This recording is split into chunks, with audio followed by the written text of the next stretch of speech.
안녕하세요. 내가 사는 주식이 미사일처럼 떡상하길 바라는 마음으로 미국 주식 사는 일기 미사일TV입니다. 오늘 미국 증시는 대형 이벤트를 앞두고 있을 때 눈치 싸움을 하며 증시를 크게 움직이지 않던 평소와는 다르게 당장 다음날 기준금리를 결정하는 FOMC를 눈앞에 두고도 상당히 큰 폭으로 상승했습니다.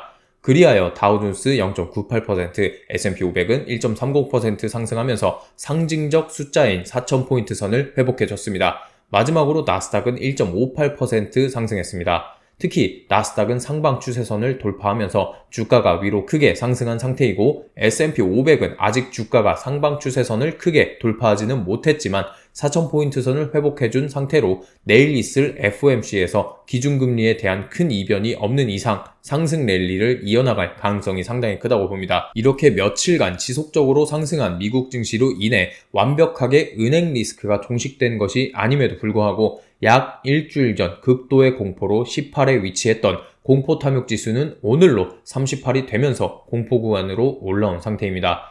중단기적으로 주가의 움직임을 신경 쓰시거나 장기 투자자이시더라도 저가 매수를 노리시는 분들이라면 이 공포 탐욕 지수를 기반으로만 투자하셔도 좋은 성과를 내실 수 있을 겁니다. 오늘 미국 증시의 큰 상승을 견인한 것은 제닛 옐런 미 재무부 장관의 발언이 가장 컸습니다. 제닛 옐런은 미국 은행연합회 연설에서 은행 위기가 더 악화될 경우 예금에 대한 추가 보증을 제공할 것이라고 말하면서 시장을 달랬습니다. 지금까지의 정부 조치는 특정 은행군에 초점을 둔 것이 아니며 만일 소형 금융기관의 예금 인출 사태가 있고 전염 위기가 있다면 소형 은행일지라도 예금 보호를 해줄 것이라는 말이 나왔고 계속해서 미국 은행의 시스템은 건강하고 지역은행 총예금 인출 사태도 계속해서 안정화되고 있다고도 전했습니다. 그렇게 되면서 금융권 위기의 확산을 막고 신뢰를 어느 정도 회복하면서 시장이 현재 가장 싫어하는 은행 리스크에 대한 불안감과 미래에 대한 불확실성이 한순간에 사라졌습니다. 그렇게 되면서 오늘 은행주를 필두로 대부분의 섹터가 상승 마감한 것을 확인할 수 있습니다. 최근 하락폭을 다 만회하긴 힘들겠지만 JP모건, 뱅크 오브 아메리카, 웰스파고 등은 약 3%씩 상승한 것을 볼 수 있습니다. 은행주들 중 가장 핫했던 퍼스트 리퍼블릭은 오늘도 29% 상승하면서 엄청난 변동성을 보여주었습니다.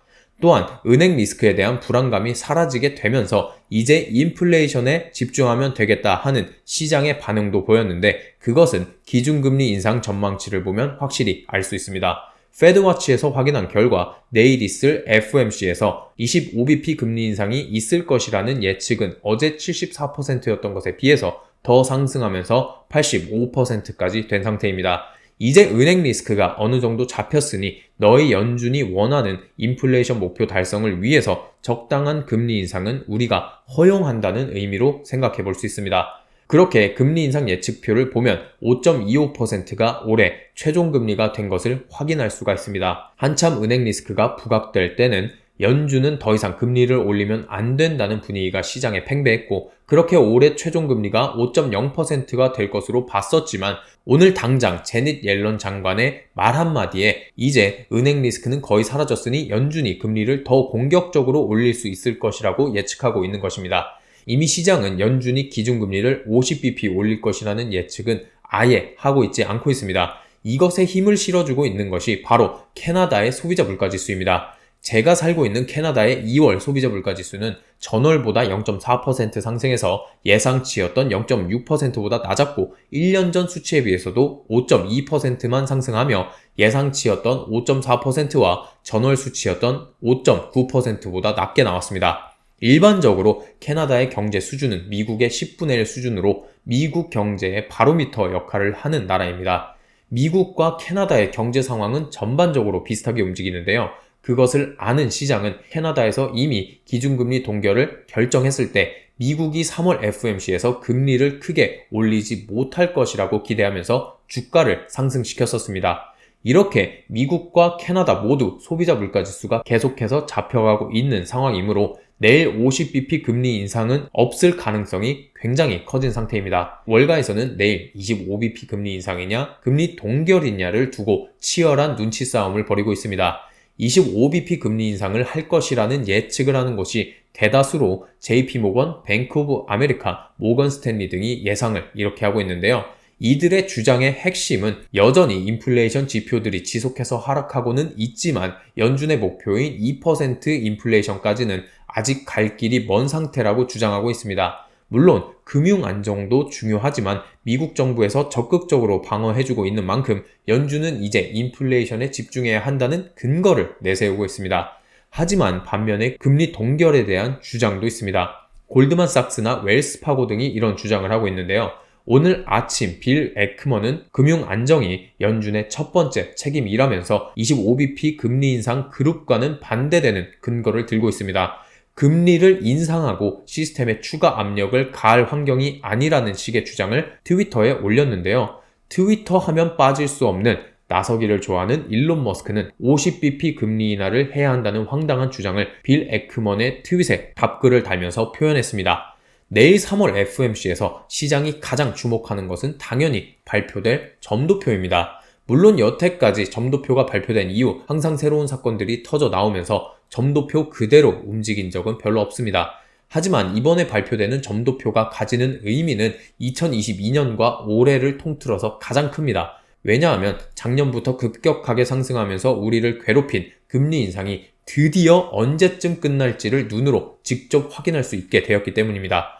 작년과는 달리 연준은 이번 CPI와 PPI, 오늘은 캐나다의 CPI까지 많은 정보들을 통해서 인플레이션이 하락하고 있다는 것을 확인했고 더욱이 은행 리스크를 떠안고 있는 상황으로서 강력한 금리 인상을 할래야 할 수가 없는 상황입니다. 기껏해야 베이비 스텝을 연달아 2번 하는 것 말고는 별다른 해법이 보이지 않는 상황이죠. 즉 시장이 점도표를 가장 집중해서 살펴보겠지만 그 안에서도 최종 금리와 금리 인하를 언제부터 시작할 것인지를 가장 눈여겨서 볼 것입니다. 그 다음으로는 당연히 파월 의장의 인터뷰에 이목이 쏠릴 것입니다. 이미 주가는 25bp 금리 인상에 대해서 예측을 하면서 선반영을 해놓은 상태이므로 25bp 금리 인상이 실제로 결정되는 것으로는 주가의 변화를 크게 주지는 못할 것입니다. 항상 말씀드렸다시피 FOMC도 실적 발표와 같습니다. 실적 발표 자체가 시장 전망치와 부합하는 것 자체만으로는 주가를 크게 움직이지 못하죠. 하지만 그 이후 컨퍼런스 콜에서 암울한 전망을 내놓는다면 주가는 폭락하고 밝은 미래를 점치면 주가는 폭등합니다. 그처럼 컨퍼런스 콜이라고 할 수 있는 파월 의장의 인터뷰에서 금리 인하를 시장이 예상하는 대로 혹은 그보다 빠르게 진행할 수 있을 거라는 조금의 암시만 있더라도 시장은 폭등할 것이고 그와 반대되는 매파적인 발언을 한다면 다시 주가는 실망감에 의해서 폭락할 것입니다. 결국 내일 FOMC는 금리 인상 발표와 점도표 그리고 파월의 인터뷰까지 3위일체로 절묘하게 맞아떨어져야만이 큰 폭으로 상승하며 상승 랠리를 이어갈 수 있을 것입니다. 자, 오늘은 2021년 12월부터 시작된 하락장 이후 가장 중요한 FOMC라고 생각하여 금리 인상에 대해서만 집중적으로 다뤄봤습니다. 내일 우리의 생각대로 파월이 움직여주지 않거나 점도표가 엉망이라면 당연히 주가는 한동안 또 하락을 할 것입니다. 그렇다면 과연 이것을 두고 실망만 해야 할까요? 아닙니다. 우리가 생각했던 것보다 상승 랠리의 시간이 약간 늦어진 것뿐입니다. 그동안 우리는 값이 싸진 TQQQ, SOXL을 계속해서 줍기만 하면 됩니다. 현재 제 단톡방에서는 이런 말이 많이 오가고 있습니다. TQQQ 22달러 깨지기만을 기다리고 있는데 계속해서 주가가 상승해서 손이 잘 가지 않는다고요. 내일 우리가 원하지 않는 시나리오로 인해서 TQQQ의 가격이 22달러까지 올 수도 있습니다. 그러면 그냥 그 주식을 줍줍하기만 하면 됩니다. 그렇게 수량을 늘리시고요. 언제까지고 파월 의장이 시장이 원하지 않는 답만을 내놓을 수는 없습니다. 결국 파월은 올해 2월 FOMC에서 디스인플레이션 발언을 했던 것처럼 시장이 환호하는 답변을 내놓는 순간이 올 것입니다. 저는 그게 늦어도 올해 3분기는 될 것이라고 예측을 하고 있는데요. 그렇게 싸게 주워놓은 주식은 그때부터 날아가게 될 것이라는 것은 확신합니다. 여러분, 1, 2주 전만 해도 시장은 2008년 금융위기가 재현된다면서 공포에 떨었습니다. 그렇지만 지금은 그 공포에 대한 이야기는 쏙 들어간 상태죠. 시장의 소음에 흔들릴 필요가 전혀 없다는 말입니다. 그런 소음은 이렇듯 순식간에 사라져버리죠.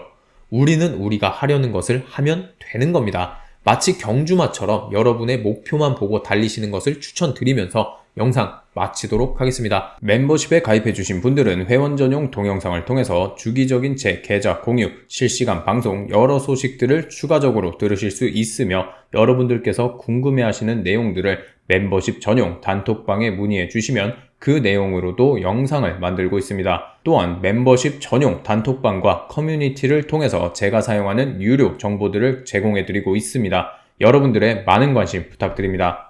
여러분들의 소중한 시간을 제 영상을 보는데 써주셔서 너무나도 감사하고요. 미국 주식 장기 투자 멘탈 지킴이를 자처하는 만큼 여러분들의 장기 투자를 후회하지 않으실 수 있도록 끝까지 함께 하도록 하겠습니다. 영상이 도움이 되셨다면 좋아요와 댓글, 구독 그리고 알림 설정까지 부탁드리겠습니다. 감사합니다.